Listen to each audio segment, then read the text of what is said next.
Ito ang latest weather update. Alamin ang pinakasariwang ulat panahon ngayon dito sa Information TV Educational Channel. Sa kasalukuyan po ay patuloy pa rin nating binabantayan at minomonitor itong low pressure area na nasa loob ng ating Philippine Area of Responsibility. As of 3 p.m. po huli itong namataan sa layong 445 kilometers kanluran or west ng Dagupan City, Pangasinan, at nakikita po natin upgraded na to high chances of development itong binabantayan na low pressure area.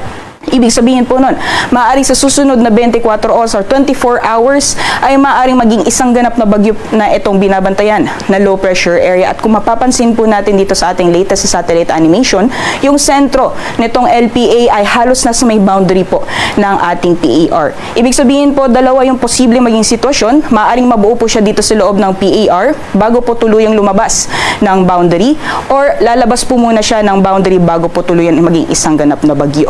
Regardless po kung saan mabubuo itong low pressure area ay hindi na po siya makakaapekto sa anumang bahagi ng ating bansa. Ngunit asahan pa rin po natin ngayong araw ang mga pag-ulan, dala ng epekto ng southwest monsoon o hanging habagat. Kung mapapansin po natin sa ating latest na satellite animation, may mga kaulapan pa rin pong nakakaapekto dito sa may western sections ng Luzon. So dyan po sa may areas ng Zambales at Bataan, pati na sa Occidental Mindoro at Palawan, mararanasan pa rin po yung mga pag-ulan dulot ng epekto ng habagat or southwest monsoon.